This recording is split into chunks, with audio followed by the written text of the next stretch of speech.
오늘은 좀 흥미로운 얘기를 해볼까 하는데요. 바로 모바일 채굴 프로젝트, 파이와 인터링크 얘기입니다. 단순히 어디가 더 좋냐, 이걸 따지자는 게 아니고요. 우리가 어떤 전략으로 접근해야 할까, 여기에 대한 답을 같이 한번 찾아보자는 거죠. 본격적으로 시작하기 전에 이거 하나는 꼭 짚고 넘어가야 할 것 같아요.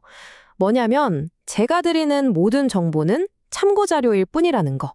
최종 결정, 그리고 그에 따르는 책임은 전부 여러분 자신에게 있다는 점 꼭 기억해 주세요.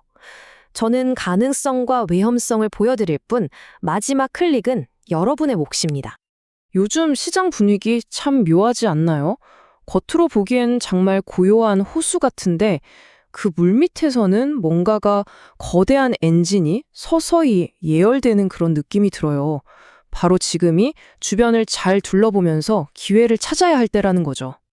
자, 첫 번째 주자 바로 파이 네트워크입니다. 파이는요, 단거리 선수가 절대 아니에요. 뭐랄까, 아주 긴 길을 묵묵히 달려가는 마라톤 주자 같다고 할까요? 화려하게 막 스포트라이트를 받는 것보다는 한 걸음 한 걸음 마일스톤을 밟아 나가는데 집중하는 모습이죠.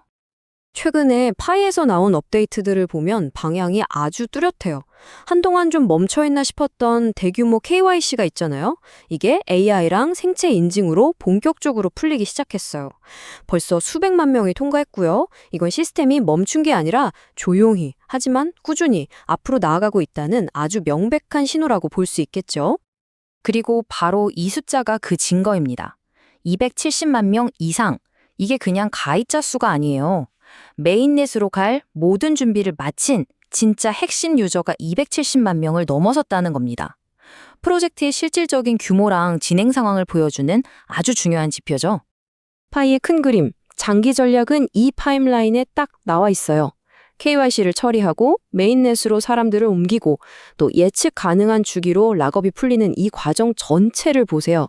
파이는 단기적인 가격 펌핑이 아니라 이 튼튼한 인프라를 하나씩 쌓아 올리는 그 과정 자체에서 가치를 만들어내고 있는 겁니다. 자, 여기서 정말 중요한 얘기를 해야 합니다. 바로 꿈과 현실의 차이죠. 우리 가끔 그런 생각 하잖아요. 1파이가 만약에 얼마가 되면 내 수익은 얼마지? 이런 달콤한 계산이요. 근데 현실은 그렇게 간단하지가 않아요.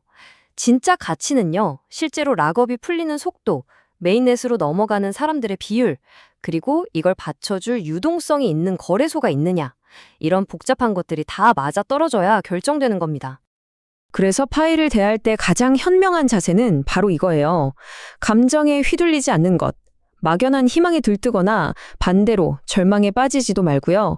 그냥 담담하게 이 프로젝트가 제대로 굴러가고 있는지 그 근본적인 진전 상황을 지켜보는 중립적인 호흡, 이게 제일 중요합니다. 자, 그럼 이제 두 번째 주자로 넘어가 볼까요? 바로 인터링크입니다. 인터링크의 접근법은 파이랑은 결이 좀 달라요. 검증된 희소성이라는 아주 명확한 키워드를 중심으로 가치를 만들어내고 있거든요. 검증된 희소성이라 이게 뭘까요? 되게 간단해요. 아무나 쉽게 가질 수 있으면 그게 가치가 있겠어요? 아니죠. 인터링크는 일부러 좀 까다로운 검증 절차를 둬서 이 검증을 통과한 토큰의 수 자체를 적게, 즉 희소하게 만드는 거예요. 바로 여기서부터 가치가 시작된다고 보는 거죠. 그리고 이 검증된 희소성이라는 개념이 그냥 말로만 끝나는 게 아니라 실제 시장에서 반응이 오고 있습니다. 커뮤니티 안에서 이루어지는 장외 거래, 즉 OTC 시장에서 꽤 구체적인 가격대가 형성되고 있어요. 0.2달러에서 많게는 0.8달러 이상까지도요. 희소성이 어떻게 실질적인 가격에 대한 기대로 이어지는지 보여주는 아주 흥미로운 대목이죠. 인터링크 커뮤니티에서 많이들 얘기하는 가치 모델이 바로 이런 식이에요. 굉장히 직관적이지 않나요? 검증된 사용자가 늘어나면 잠재적인 가치도 이 계단처럼 착착 올라갈 거라는 논리. 한 사람당 계정 하나라는 원칙이 철저하게 지켜질수록, 즉 사람의 밀도가 촘촘해질수록 가치의 기초가 튼튼해진다는 믿음이 깔려 있는 겁니다. 인터링크 설계의 진짜 핵심은 이 4시간 피드백 루프에 있다고 봐요. 버튼을 누르자마자 보상이 딱 들어오고 내 자산이 늘어나는 게 눈에 바로 보이잖아요. 이 짧고 빠른 보상 주기가 사람들을 계속해서 참여하게 만들고 커뮤니티 전체에 에너지를 불어넣는 엔진 같은 역할을 하는 거죠. 자, 그럼 이제 두 프로젝트를 한번 나란히 놓고 비교해 볼까요? 여기서 중요한 건 누가 이기냐를 가리는 게 아니에요. 이걸 보고 우리가 스스로 나는 어떤 관점으로 접근해야겠다 하는 자신만의 기준, 프레임워크를 만드는 게 진짜 목표입니다. 이 표가 지금까지의 내용을 아주 잘 요약해주고 있죠. 파이는 긴 시간 동안 쌓아온 거대한 규모와 브랜드 인지도가 정말 큰 강점이에요. 하지만 그 긴 호흡이 때로는 사람들을 지치게 하기도 하죠. 반면에 인터링크는 희소성이라는 명확한 컨셉과 빠른 피드백이 매력적이지만 아직은 역사가 짧고 더 성숙해져야 하는 단계에 있고요.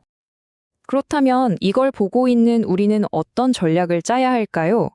이거냐 저거냐 양자택일의 문제가 절대 아닙니다. 제가 생각하는 가장 현실적이면서도 강력한 전략을 지금부터 말씀드릴게요. 이 문장이 모든 걸 말해준다고 생각해요. 우리가 여기서 치르는 가장 큰 비용은 뭘까요? 버튼 한 번 누르는데 드는 10초 정도의 시간.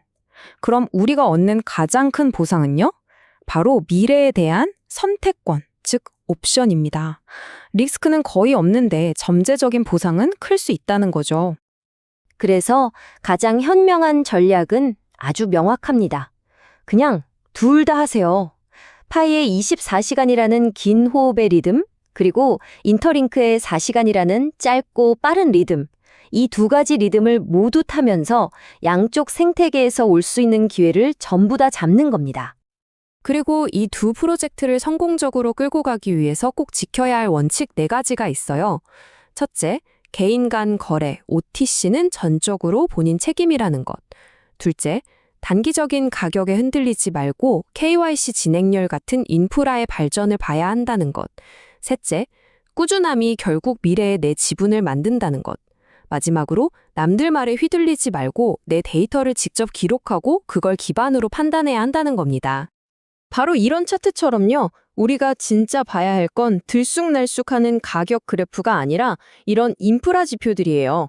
파이의 KYC는 얼마나 진행됐나, 인터링크의 검증된 유저는 얼마나 늘었나, 이런 것들이야말로 프로젝트가 건강한지 아닌지를 보여주는 진짜 시그널이니까요. 이 비유가 정말 딱 맞는 것 같아요. 여러분이 바로 드러머인 겁니다. 파이라는 묵직하고 긴 박자의 베이스 드럼이 있고 인터링크라는 빠르고 경쾌한 스네어 드럼이 있는 거죠. 여러분은 이 두 가지 다른 박자를 조율하면서 자신만의 멋진 연주를 만들어낼 수 있는 힘이 있는 겁니다. 자, 악보는 이제 여러분 앞에 놓여 있습니다. 이 악보를 어떤 리듬으로 연주할지는 전적으로 여러분의 손에 달려 있죠. 오늘 당신은 어떤 비트를 마스터하시겠습니까? 오늘 제 이야기가 여러분만의 멋진 리듬을 찾는데 작은 도움이 되었으면 좋겠습니다.